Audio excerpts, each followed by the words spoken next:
Welcome to SunLit Story Time, short stories that leave you feeling great. I'm your host, Megan Kelly. Today we're going to hear The Fountain Pen by Sunanda J. Chatterjee. In addition to writing fiction, Sunanda is a practicing physician living in California with her husband and two wonderful children. In her free time, she likes to paint, read, sing, go on long walks, and binge-watch old TV dramas.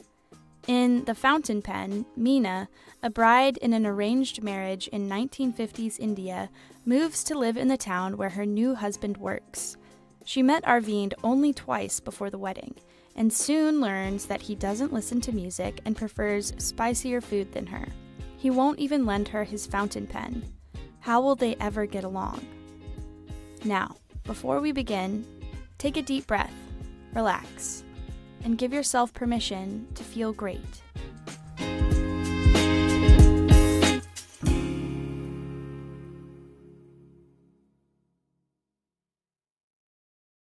The Fountain Pen by Sunanda J. Chatterjee.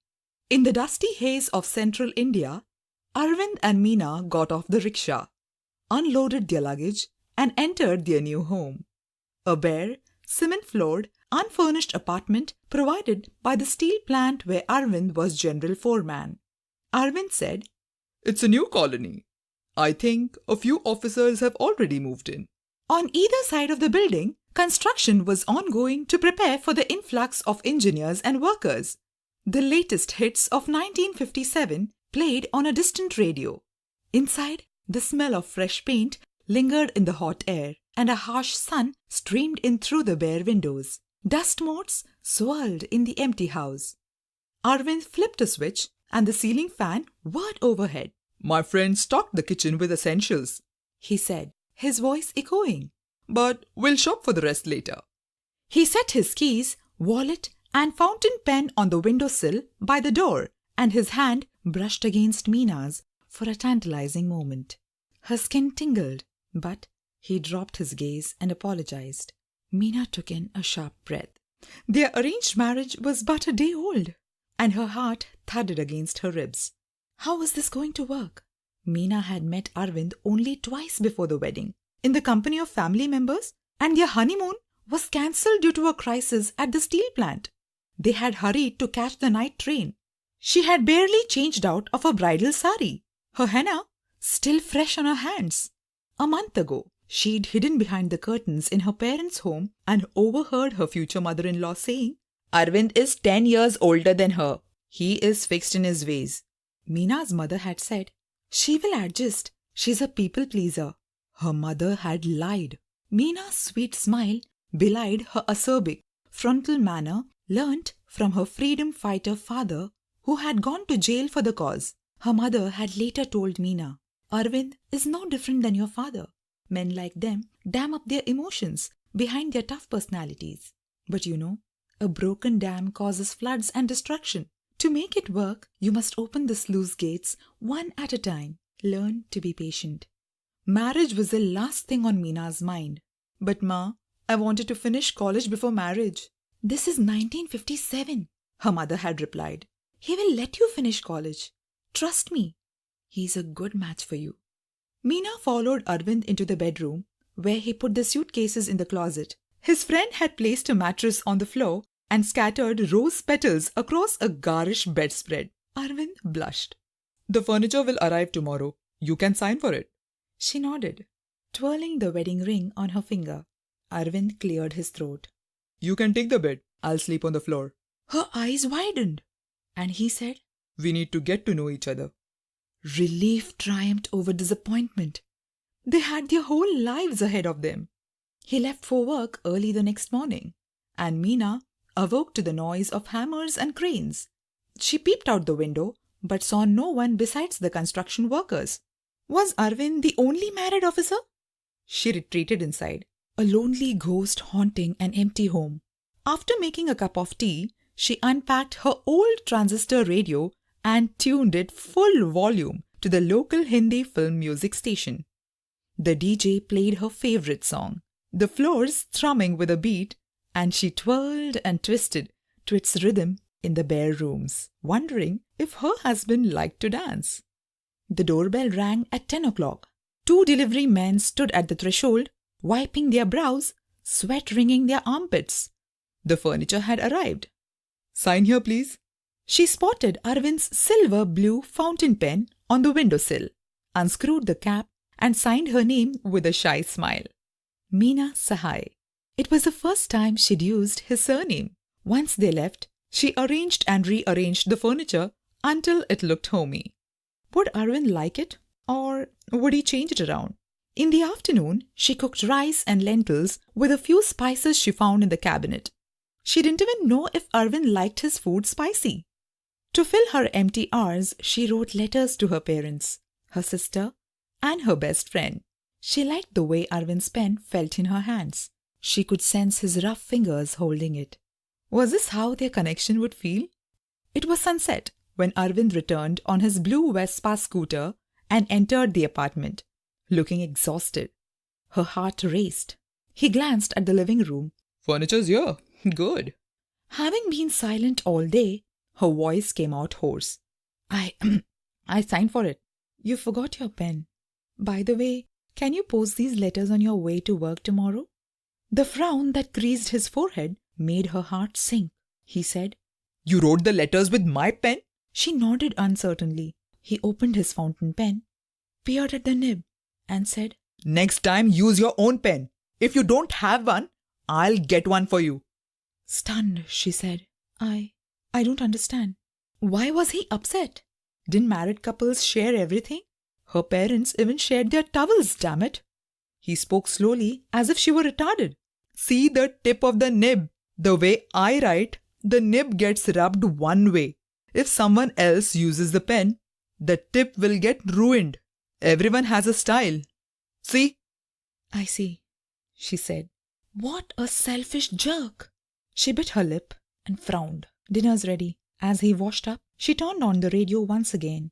The commercial for the newly released film, The Bridge on the River Kwai, finished, and the hit song began.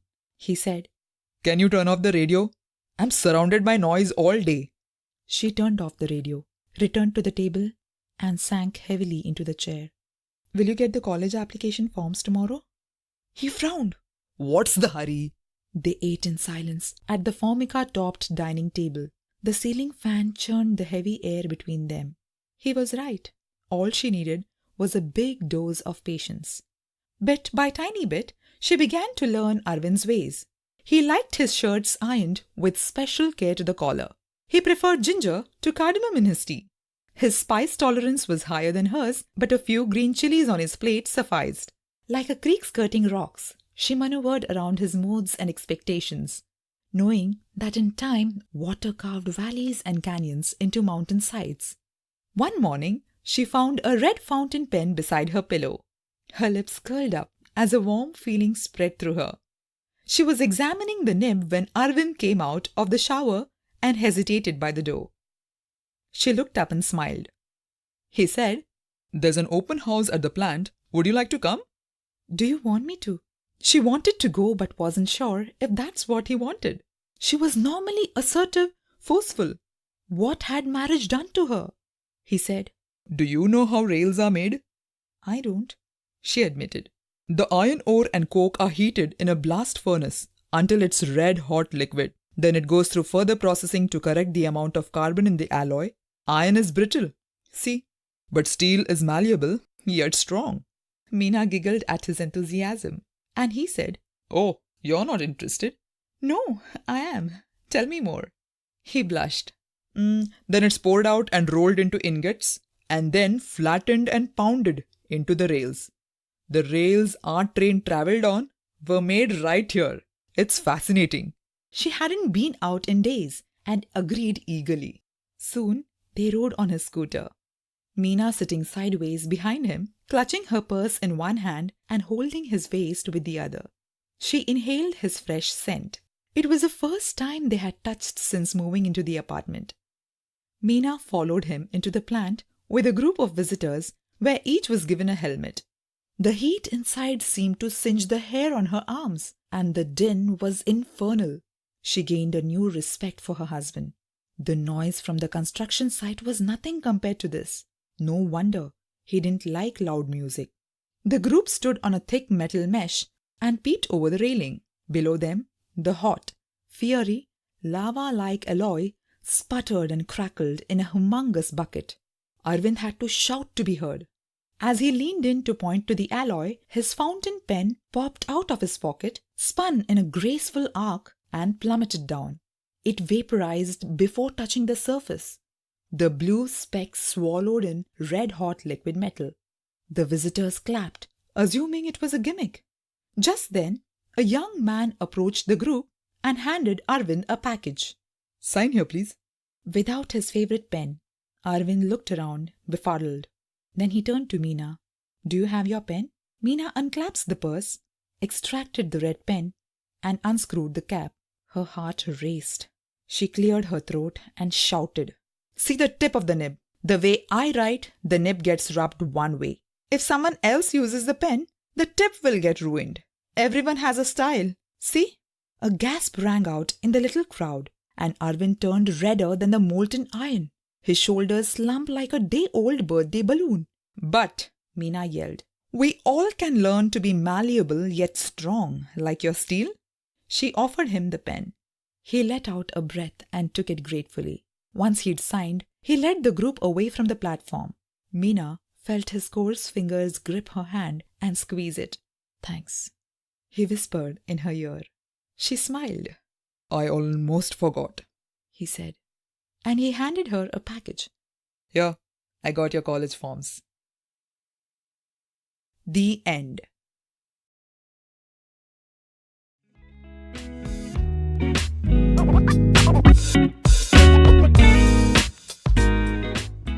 Thank you to Tressie Souza, our storyteller today. Tressie is an Indian voiceover artist who lives in Oslo, Norway. She can be reached through Gmail at TressieForever. The Fountain Pen was written by Sunanda J. Chatterjee. Sunanda writes romantic sagas and family dramas with empowered heroines and noble heroes, and all manner of family relationships. Her novels are widely available. She loves extraordinary love stories and heartwarming tales of duty and passion. Her themes include the immigrant experience, women's issues, and medicine. You can learn more about Sunanda's writing at her Amazon author page or her website, sunandachatterjee.com. In our next episode, we'll hear I Can See Clearly Now by Glynis Scrivens. In the story, Wendy tries to calm her screaming baby as she waits in the optometrist's office. Wendy hopes that the glasses he broke the night before can be mended.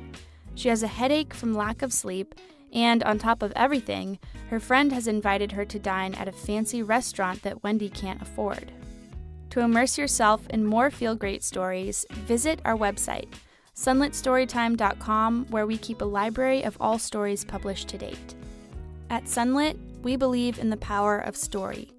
Storytelling takes us out of our own perspectives and allows us to empathize with others.